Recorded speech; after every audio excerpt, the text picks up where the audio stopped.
I'm Emily Guy Birkin, and you're listening to Deep Thoughts About Stupid Shit. Because pop culture is still culture, and shouldn't you know what's in your head? On today's episode, I will be discussing the 1975 classic Rocky Horror Picture Show with my sister, Tracie Guy Decker, and with you. Let's dive in. Oof. Y'all, we had some serious technical difficulties while recording this episode. I think we pulled it off in the edit, but if you notice something weird, like maybe we're not quite in sync with one another at certain points, that's what happened. Thanks for your patience. I think it's worth a listen anyway. Have you ever had something you love dismissed because it's just pop culture? What others might deem stupid shit, you know matters. You know it's worth talking and thinking about. And so do we. So come overthink with us as we delve into our deep thoughts about stupid shit. So, Trace, this is another piece of media that either of us could lead on, and I am absolutely certain you saw this before I did, although it came out before either of us were born. But tell me what you know about Rocky Horror Picture Show, what you remember about it, how you were introduced to it, that sort of thing. So I first saw it. They actually showed it on broadcast TV when I was maybe 16, but like with commentary. So they'd like cut away to like the audience because I guess it was filmed at one of the, live presentations. And so they'd like cut away to the audience for some of the most racy parts, although the whole thing's pretty racy. And here's the kicker. I watched it with Dad. I had no idea. Oh, goodness. Yeah, that was an awkward 90 minutes. My recollection is sitting in his living room on Olmsted Road. And like being like, oh, I didn't know it was a Frankenstein story. Like, and then like being like really, really grateful for the cutaways to like the audience, like throwing toast or whatever they were doing. But I loved it. I mean, even in that awkward, weird broadcast TV edited version, I absolutely loved it. And so because of seeing it that way, I somehow acquired a VHS, which is maybe how you saw it. Probably. And watched it over and over and over again and I had the CD, I had the soundtrack, and I also had the Roxy music from before it became a film, like when it was the musical show. I had both soundtracks and I just loved it. And then the first time I went to see it live, one of the screenings, and you know how they do that thing where people who've never seen it before are declared virgins and have like V's put on their head and stuff. As I came into the theater, they were like, have you seen it before? And I was like, yeah, I've seen it lots. And they were like, are you sure? I had no idea. I had no idea about the, virgin thing. And so I managed to escape ever having that virgin experience at a Rocky Horror screening, because when I was coming into the first time I saw it, which must have been in Baltimore. Yeah. Or maybe it was in Cleveland in Ohio, like while I was in college. I don't know. I'm not sure, but I was pretty young. I was pretty young, like under 21 when I saw it the first time, like 19 or 20. Yeah. So it is like the music is absolutely a part of the furniture of my brain. In fact, I was just at a party last weekend and somebody said, yeah, it's the home of happiness. And I was like, oh, Denton. and then somebody else in the room was like, Denton in Maryland? Or the one in Ohio or whatever. I don't remember what the other state was. I was like, unclear. She didn't know we were referencing the movie. Anyway, so yeah, it is like baked in to my gray matter. I did go to watch it again within the past couple years and was like, like watching it today after the Me Too movement, it's uncomfortable. I'm sure we'll get into that. But yeah, that's what I know and remember. I know all the songs, every word, every beat, every woohoo. And I'm excited to reminisce with you about it. So why are we reminiscing about it? Tell me, like, why'd you bring this one to Deep Thoughts?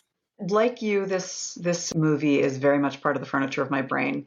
I have a tendency to sing things to myself to the tune of other songs. So I'll be pouring myself coffee going, coffee, coffee, coffee, coffee. I want to feel alerty. Okay. So like it's just part of what I do, and I consistently go back to these songs because they are excellent. And they're like catchy AF. Oh, so catchy. Like that's something that I think is really important and part of the reason why I want to talk about it.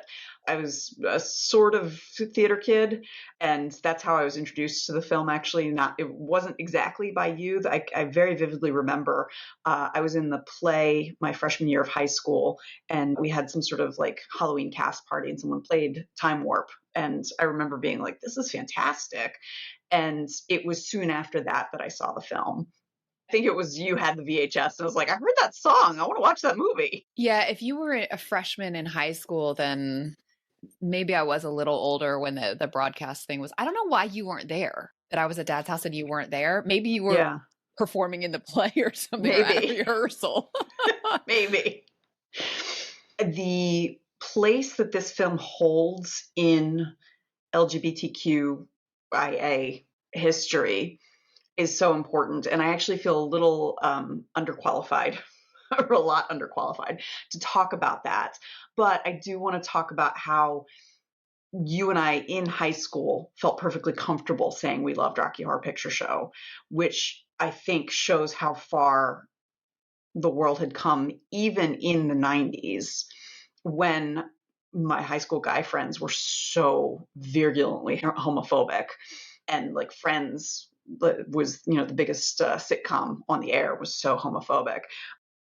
So there is this important thread of what this film, means for opening up people's eyes. It's also so incredibly influential in terms of style. This was something I was not aware of, but as I was doing some research, the costuming for this show really influenced punk rock style. So like ripped fishnets and corsets and things like that. It was very influential. And as you said, it's part of the furniture of my mind. So I really want to take a second look at it now that we're doing this project with both a kind of more critical eye, considering the fact that this movie was made nearly 50 years ago. And so some things have changed a lot, but also with an appreciative eye because of what Richard O'Brien, the writer and actor who played Riff Raff, what he was able to create with this amazing small budget indie, very strange film that is so influential and so important.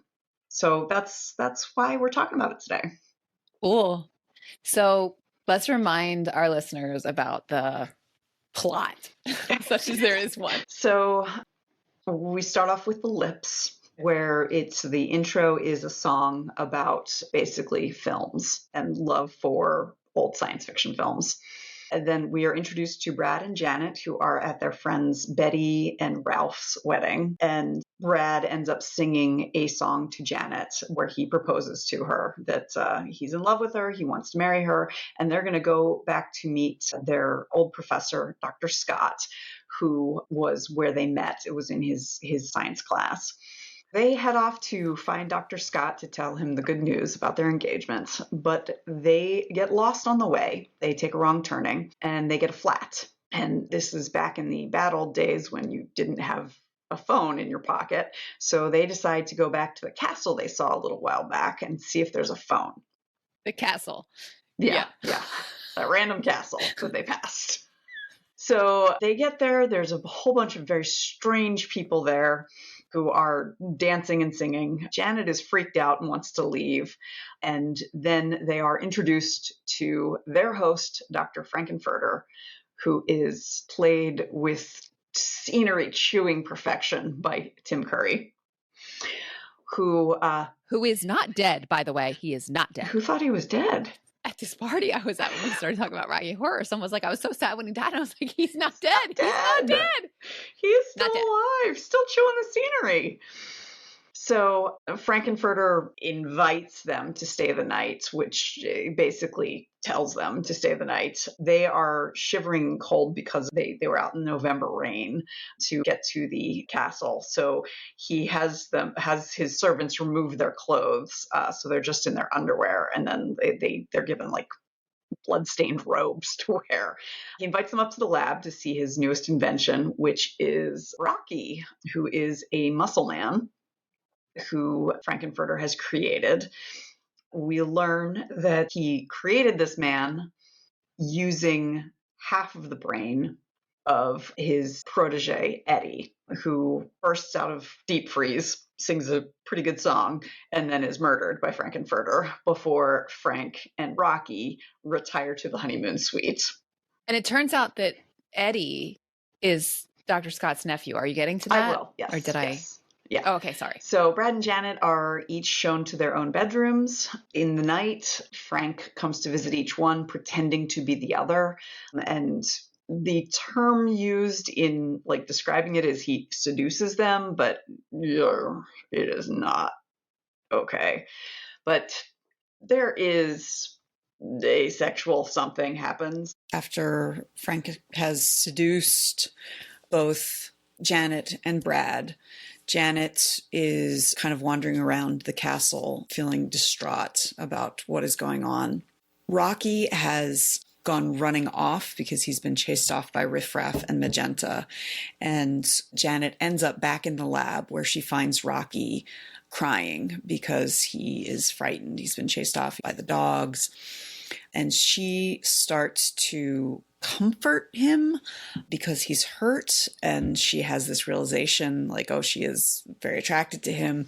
She has a song, the touch me song, and she and Rocky end up having some sort of interaction together. While that is happening, Dr. Scott suddenly shows up at the castle, and Dr. Scott is who Janet and Brad were going to announce their engagement to. He is actually the uncle of Eddie, and so he comes into the castle. Dr. Frankenfurter already knows exactly who Dr. Scott is. There's this wonderful scene where they all end up in the lab and they're shocked to find Janet and Rocky together. And there's the wonderful joke that always gets me where it's Dr. Scott, Brad, Dr. Scott, Janet, Rocky, and which is repeated like 3 times and makes me crack up every time. And in the midst of that, Magenta appears through the hole in the wall that Dr. Scott has just crashed through to announce that dinner is ready. And she says, "Dinner is prepared," which is how I announce any meal in my house. They have a very, very uncomfortable meal of some strange meat that Frank cuts with an electric knife, which I guess were a thing in the 70s, and Riff Raff. Oh yeah, those like an electric carver. It was a thing in the 70s. Yeah. Which Riff Raff hands out to everyone by hand, like just throws like bare hands. Bare hands. It turns out that they are eating Eddie. Oh no. It's a rather tender subject. Another slice. Oh no, meatloaf again. So Dr. Scott explains how he knows Eddie, why he happens to be there. Janet freaks out and kind of runs away. Frank runs after her, tells her she's about as sensual as a pencil. You're essential as a pencil. And the doctor ends up using the Medusaizer to turn everyone into a statue. So he turns Janet, Brad, Dr. Scott, and Columbia into statues, and Rocky. And then he gets ready for the floor show where he unmedusizes everyone after he's dressed them up in corset and stockings and garters. And they have a big song number together. Riff Raff and Magenta come in dressed in space clothes and tell him that the mission's a failure. They're leaving, and they kill Frankenfurter. They kill Columbia and they kill Rocky and they tell the remaining humans, so Brad, Janet, and Dr. Scott, to get out of there, and the castle takes off because it's actually a spaceship. So it's a Frankenstein parody and also a alien thing and a sex romp and also like a musical, but like almost like a burlesque. I mean, they don't strip, but they're dressed very risque. It's also like a mockumentary crime drama, right? With a criminologist who like narrates. The thing just defies genre. It will not be pigeonholed into a single genre. Honestly, there's no way we could do it justice in a synopsis like this. You just have to watch it. Yeah. This film epitomizes the writing advice that you should write the story or create the art that only you can create, because clearly Rocky Horror Picture Show is something that only could have come from the mind of Richard O'Brien. And what I love about it is it also wears its inspirations proudly. Like, he was clearly inspired by, B-horror and sci-fi movies from the early 20th century. He was inspired by musical theater. He was inspired by the gay scene and punk scene in terms of like the look of what everyone's wearing and the story that's in there. He was inspired by crime fiction. Yeah, like mockumentaries. Like, yes. Yeah. Yeah. And so this is especially important for me as a creator because I grew up with this sense that art has to spring fully formed from the mind of the artist with no influence whatsoever. Right. Just sort of placed there by some divine hand. Yeah. Yes. And I've since learned that some of that has to do with how we treat marginalized creators. So if there is a creator from a marginalized group who has such beautiful art or fiction or whatever it is that they create that it cannot be ignored by mainstream society, the tendency is to erase their influences and to treat them as if they had come out of nowhere. So I cannot name Jane Austen's influences, though she had them. But because she is this, incredible talent, we treat her as if she just popped up out of nowhere. Right. And so that basically means that we can't follow her example of how she learned to write and how she became as good as she is.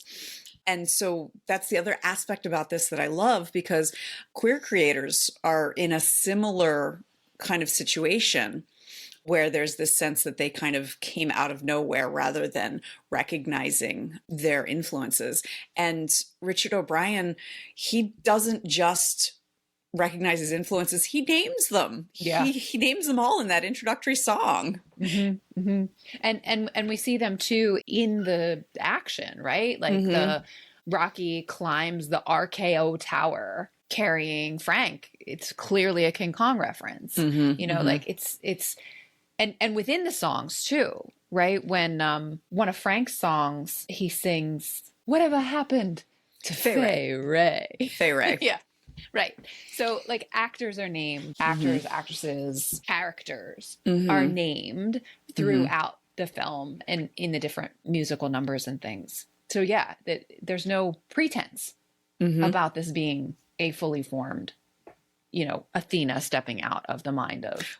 Well, and the fact that it's a Frankenstein story, Yes. Which means that it is like a part of this long tradition that started, like we know exactly where Frankenstein started, and that is now a trope. So it's impossible to define or describe this movie. Like, you kind of just have to watch it. And that's because it's all the weird shit that Richard O'Brien carries around in his own head. Yeah. And it not only created a remarkable film, but it has spawned so much art. Some of it, the midnight showings that you went to where people throw toast and stuff like that. Yeah, the audience participation. Yes, but it's also inspired a great deal of like costume choices and art and other things. I also, and I was not able to follow up on this as much as I wanted. I read, and I wanted to like double check it, that the term Easter egg in terms of like something hidden for a viewer to see comes from this film. Yeah, I remember reading that too because they actually did like an egg hunt for the cast or something, and you can actually Hmm. see them in the like. There's one under the One throne or under the something. under Frankenfurter's throne, yeah, and it was not intentional. Like they Right. just didn't find all They the didn't find it. so Yeah, they it's had to fantastic. start filming again. Yeah. So just amazingly influential. And like I do find that so inspirational that like the weird crap in your head is something people want to see, You you know, I think know? I am willing to bet that Richard O'Brien took a lot of guff, flack, whatever the right word is, shit for his weirdness, you know, for the things that he liked. I'm sure he was, you know, teased and maybe even worse about it. And then he was able to turn it into this piece of media that is so beloved by so many. That's really sweet. And he is an amazing songwriter. Those I remember songs are so good. in those early days when I was first like when I was really enamored and I bought both the soundtracks and stuff, like trying to find other things that he had done and really Mhm. coming up short. Like Mhm. it's the thing Mhm. that he got any kind of recognition for. Yeah. He has there's a film that is kind of like a sort of sequel. It takes place in Denton. It stars Brad and Janet, although they're not played by Barry Bostwick and Susan Sarandon. And actually, Patricia Quinn, who played Magenta, and Little Nell, who played Columbia, are both in it.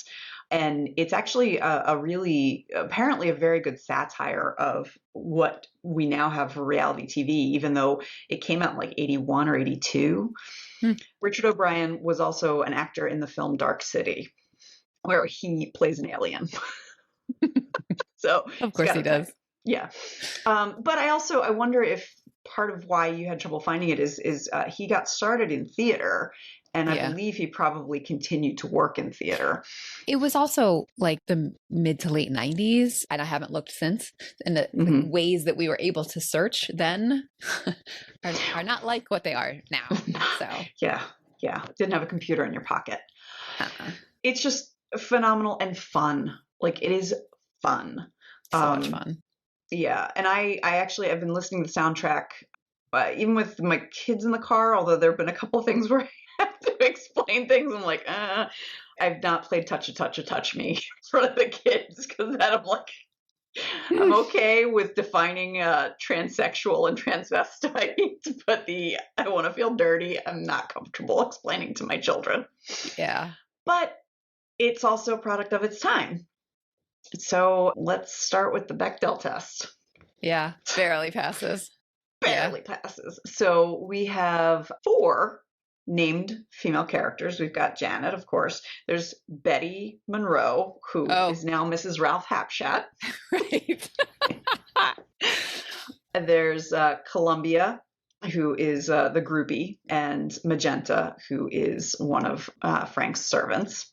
So there are 4 named female characters. They do talk to each other. Janet asks Magenta if Frank is her husband, but that's about a man. And I think Janet says you're very kind when Magenta is like drying her hair. And then Columbia and Magenta. Janet definitely asks if something about the lab because Columbia says, "I've seen it." Oh yes, that's right. I'd forgotten that. Yes. All right. And then there's the point where Columbia and Magenta are watching Janet while she is seducing Rocky and talking about what Janet is singing. Yeah. You mean she? Mean she? So it passes barely. It's a low bar. It's a low bar. But it's not great about gender in terms of women. Mm-hmm. It's very obviously comfortable and okay with gender bending. Yes.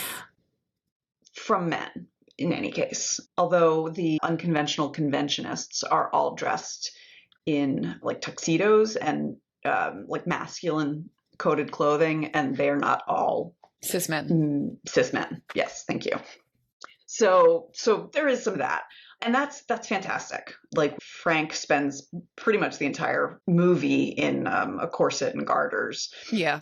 There's points where he's wearing a dress, like an actual dress. Yep. And he wears a lot of makeup, a lot of eye makeup. Interesting fact, the designer, the makeup artist who did the makeup for Rocky Horror Picture Show is the same makeup artist who did David Bowie's lightning bolt for Aladdin Sane, which is really cool. That is cool. And something that I think is really interesting is in that floor show at the end, everyone is dressed like Frank at that point. And all of the men are still shown to be sexy, including Dr. Scott. Now, he is not in the full getup, but while he's singing, he lifts his leg and you see that he's wearing the garters and stockings and high-heeled shoes. And I think that that's a really important moment because it is a anti-ableist message about the sexiness of all body types, including those in wheelchairs. And that is so subversive. I mean, that would be hugely subversive today, let alone 50 years ago. Yeah. I think it's interesting. Like, so that's about gender. And I think sexuality is wrapped up in it. Like the men aren't wearing house coats, right? They're wearing stockings, like fishnets and high heels, you know? So like feminine coded sexy things, right? So I think that's significant. I was thinking about it as we were getting ready to record it. And one of the things that I think is really interesting and good about sexuality and queerness in this film is that it does not erase bisexuality. In addition to the binary of gender, male and female, that we have been given by Western culture, we've also been given a binary about sexuality, queer or straight. You know, and this movie actually pushes back against both binaries, which is really cool. So we see, I mean, Frank is unashamedly bisexual. We see repeatedly, like pansexual, really. Well, yeah. Although I don't know was that a term in 1975? Honestly, I don't know if I don't that was know either. that people would self-identify as, but but for sure, agreed. Columbia is also shown to be bisexual. Columbia is. We see that Brad actually is, you know, because he says, just don't tell Janet, you know, about his time with Frank. So I think there's something that I really deeply appreciate about that in this movie. And like multiple truths can be held at the same time. Like the actual treatment of these women is incomplete. You know, I think Janet is just, I don't even know what the words are, you know, it's sort of, she's just the walking personification of, you would like kink if you tried it. That's all there is to her. You know, like you're vanilla and virginal only because you haven't tried anything. Yeah. That's it. That's all there is to her character.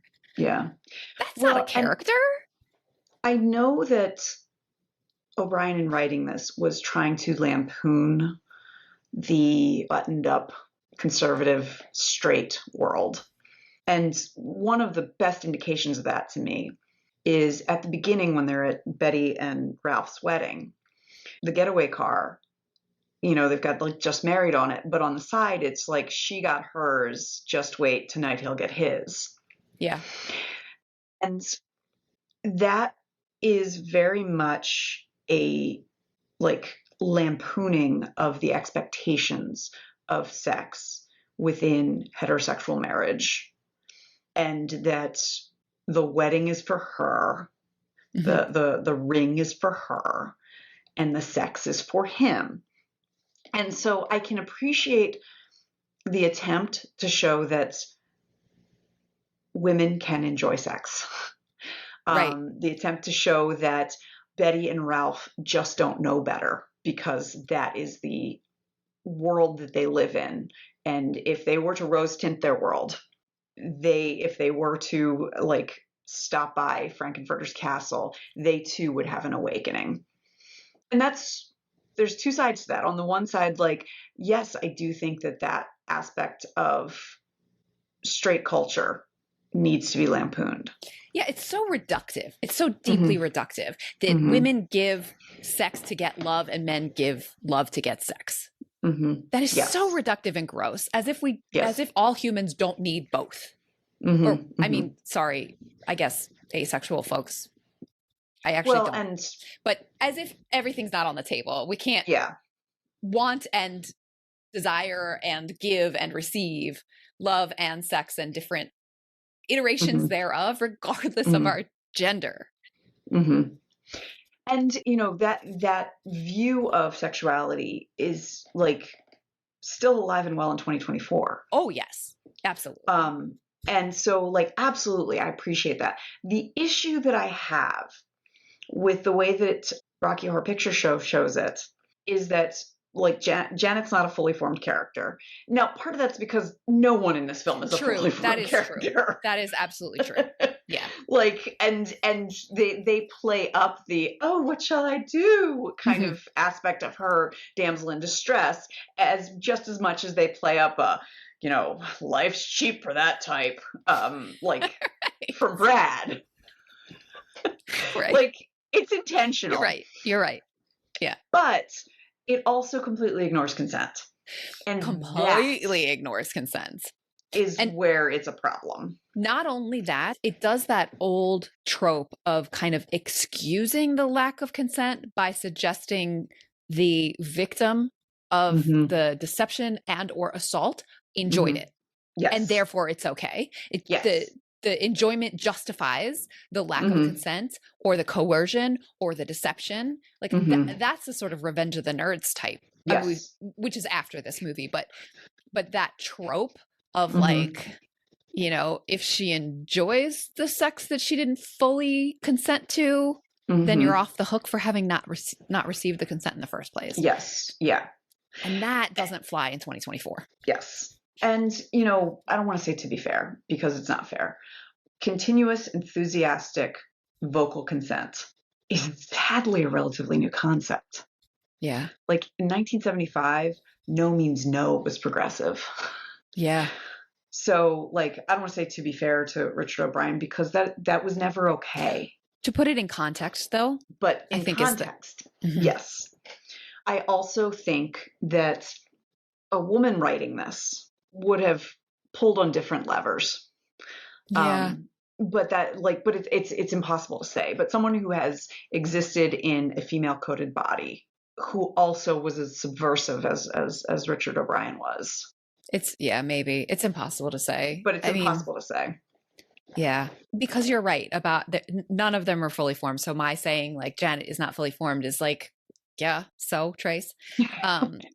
And you know, it was subversive that Janet, you know, like the moment when she like rips off a piece of her slip to tend his wound and then like looks around and bites her lip, like even showing her desiring sex with Rocky was subversive in 75. Yes. Yeah. And, you know, other aspects of it. So showing Columbia and Magenta, first of all, the voyeurism, that like non-consensual voyeurism, also not okay. Right. But like showing them enjoying each other sexually is incredibly subversive. Showing like unapologetically Frank is attracted to men. So subversive. And also sleeping with women. Yes. Yes. And particularly like the idea that women would find Frank attractive too is subversive. Yep. Columbia makes it clear, I loved you, Frank. Yeah. And Janet, you know, as icky as that scene is, she does giggle and say like, well, okay, as long as you don't tell Brad. And right. You know, she giggles when Frank kisses her hand and says enchanté. So like he is desirable in heterosexual pairings, even presenting as he does. And that's amazing. Yeah. I love that. There's like the fireworks going off outside, outside my head right now, yeah. metaphorically. You know, thinking about men's bodies, actually, right? So we've got Rocky in his little silver Speedo, who's like a bodybuilder, very muscly.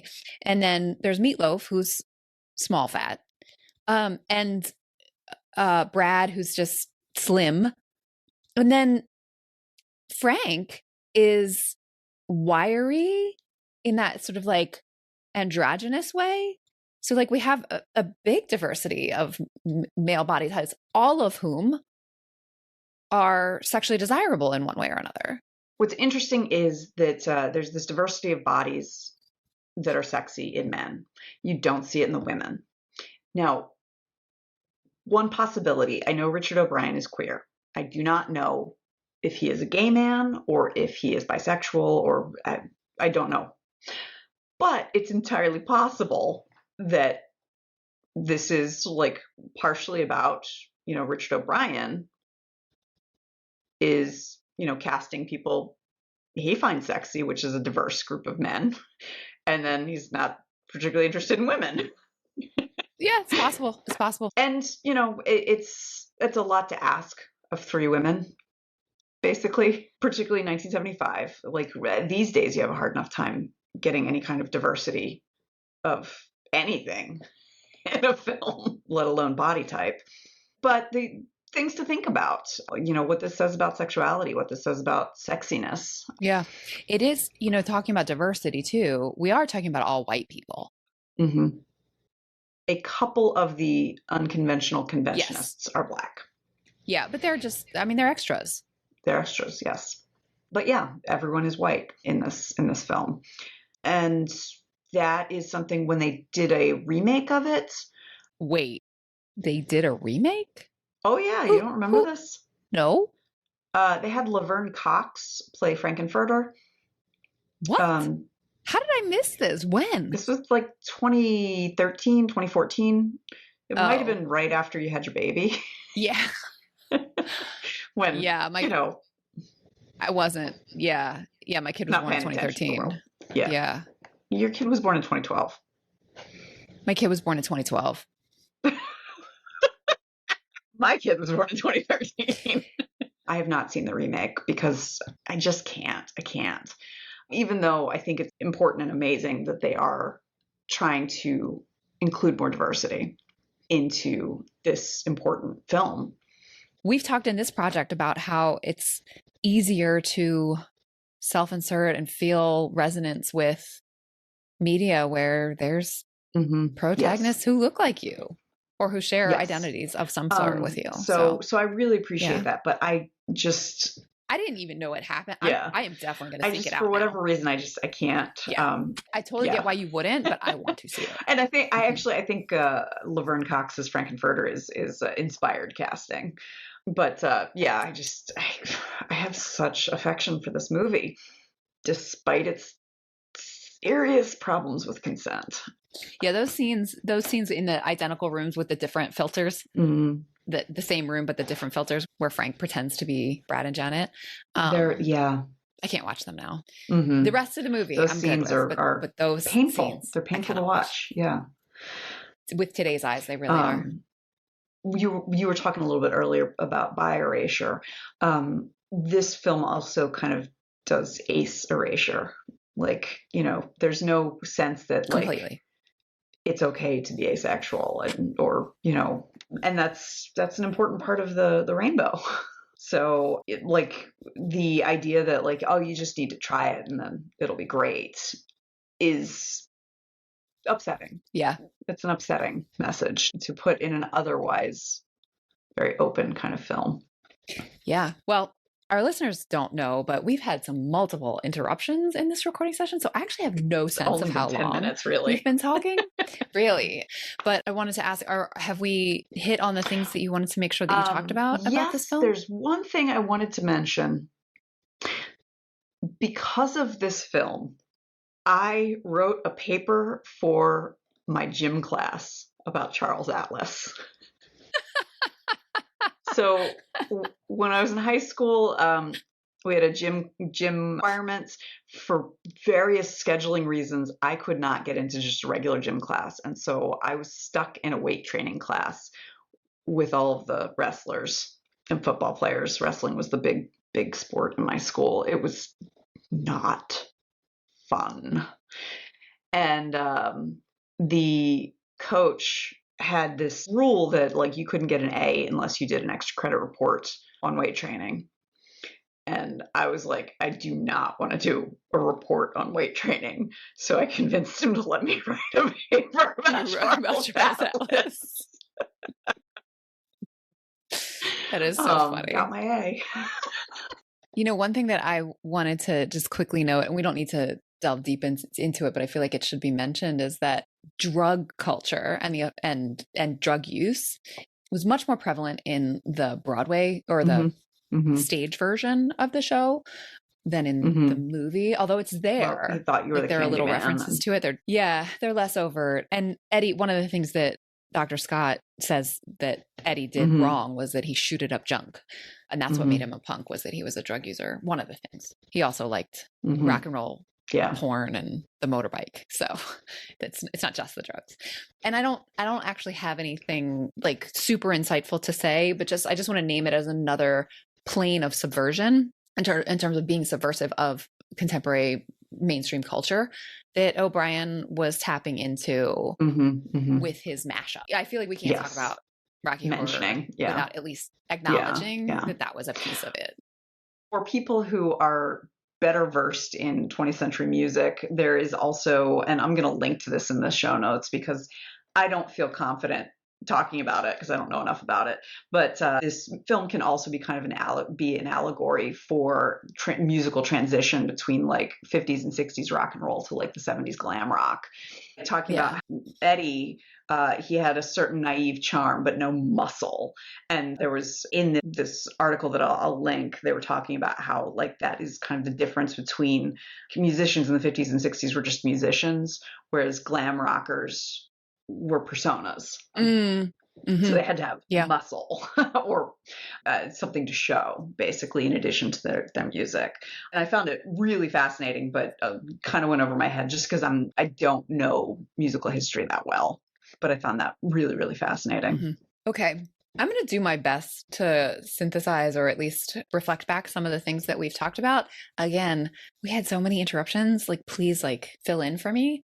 I'll start with the art making, because in some ways, to me, that feels one of the things that's uniquely Guy Girls to talk about, which is the idea that Richard O'Brien, with this film and the stage show before it, really gives us a piece of art that only he could create, which is beautiful because it's all the weird stuff that he loves, all mashed up together into a singular whole. And that's a really beautiful and in some ways empowering vision of what art can be, especially when placed in opposition to the unrealistic expectation that art is somehow like placed fully formed into the mind of the creator by some divine inspiration and has no influence from other artists.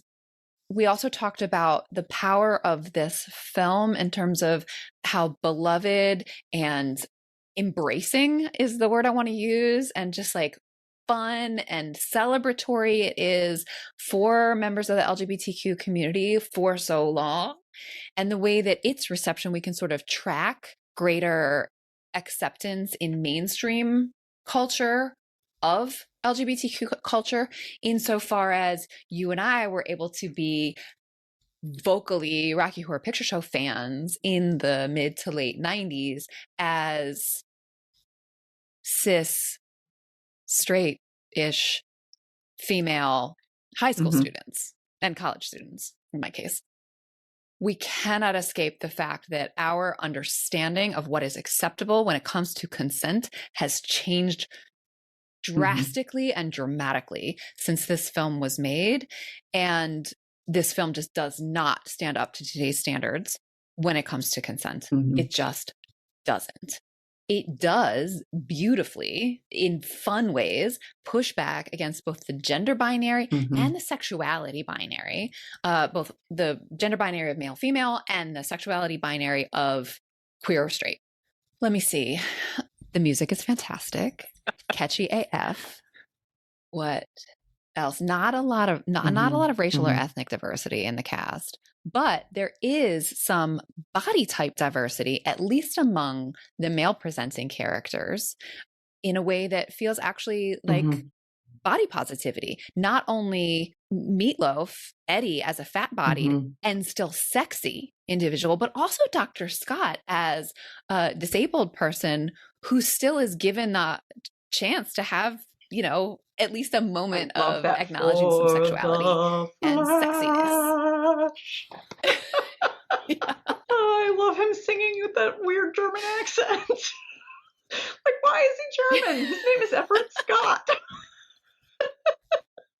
He taught at Denton High. Okay.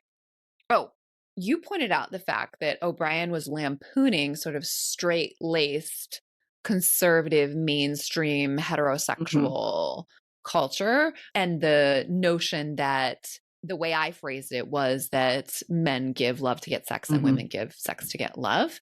We see that in multiple ways of that sort of straight-laced, vanilla, inherited gender and sexuality being lampooned in ways that don't age perfectly.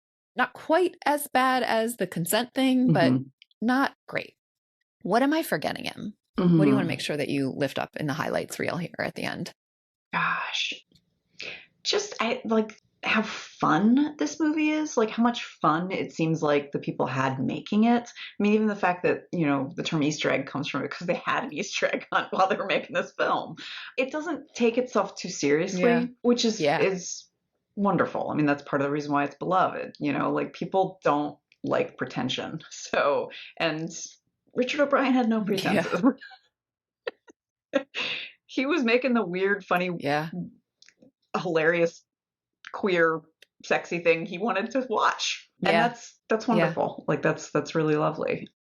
Oh, and you know, just the influence that this film has had on so many aspects of culture, including like fashion, makeup, the fact that the makeup design was the same guy who did Bowie's Lightning Bolt, music, just there's so many things.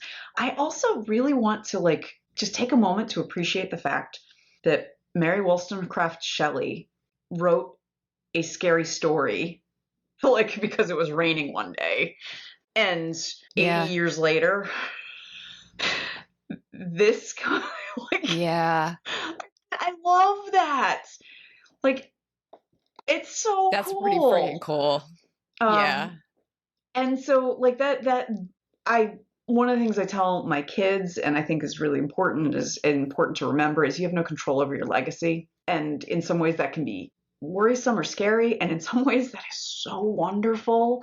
Like there's no way she could have foreseen this. No. Ripples flowing outward from that story that she wrote. It's amazing. It's amazing. It is. And I said 80 years later. I'm off. It's like 150 years later, 170 years later. I don't remember exactly when she wrote it, but it was like 1800. 1818. So 1818. So 160 years later.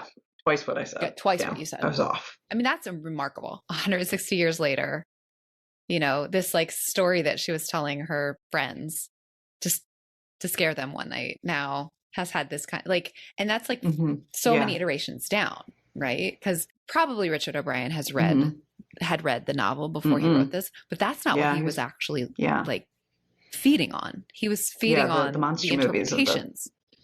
And possibly even interpretations of interpretations. Yeah. It's pretty cool. Which actually also circles back to the original point that you made about influence. Yeah. Cool. All right. Well, I'm going to say it's all over. Your mission was a success. Your lifestyle's not too extreme. Sorry. I just probably falls flat, but it was funny in my head. So next time I'm going to bring my deep thoughts about reality bites. My last one was Breakfast Club. So I'm kind of on this like Gen X coming of age kick. Slice of life movie kick. So that's where I'm going next. Winona Ryder was like my she was the one that was going to play me in the movie for a long time. And I haven't seen this movie again in a long time. So I'm looking forward to It was one of the movies we watched after I had that foot surgery when I was 15. Like you came and sat in my bed with me and we watched Reality Bites. And then we might have watched a couple others, but that's the one I recall watching with you. Yeah. So cool. All right, so that's what I'm bringing next time. And I think you have some listener comments you wanted to share. Interesting listener comments. There were a lot of comments about what made people a reader after the Anne McCaffrey episode. So I thought it was really cool that you got to tell McCaffrey in person, like, you made me a reader, and knowing she's probably heard that from a lot of people, but still it's meaningful to you that you got to say it to her. And I wish I could have said that to the person who made me a reader. But we were asking people, like, what made you a reader? Andrew said, what really made me a reader was a summer reading program at our local public library where you earn points not just for the number of books, but also the length and complexity. I was in the young adult and adult sci-fi section by age 10 and racked up all sorts of points. I can't recall ever cashing them in. Hooray for public libraries! I also loved, Anne had to say, the first chapter book I ever read on my own was Basil of Baker Street by Eve Titus. And I know Anne, Basil of Baker Street is like about a mouse detective, and I know Anne loves Sherlock Holmes, so I that fits. I love that. I never looked back. Mrs. Frisby and the Rats of Nim, The Boxcar Children, and Maudie in the Middle are the three early ones I remember absolutely loving. And I've read Mrs. Frisby and the Rats of Nim. I'm familiar with The Boxcar Children. I've never read Maudie in the Middle, so like I've got some books to read. And then Barb, who is probably about 20 years older than us, I think, said, my first read from start to finish book was Heidi and Black Beauty, but it has been years since I thought of that. And I loved Anne McCaffrey. I read everything she had. Me too, Barb. Me too. Well, this has been super fun. I will see you next time. See you next time. Hey, you. Yeah, you. You're a deep thinker. I can tell. Let's make it official. Head on over to our website, guygirlsmedia.com, and make sure you don't miss a single deep thought. You can get me and Emily in your inbox every week. What are you waiting for? Thanks for listening. Our theme music is Professor Umlaut by Kevin MacLeod from incompetech.com.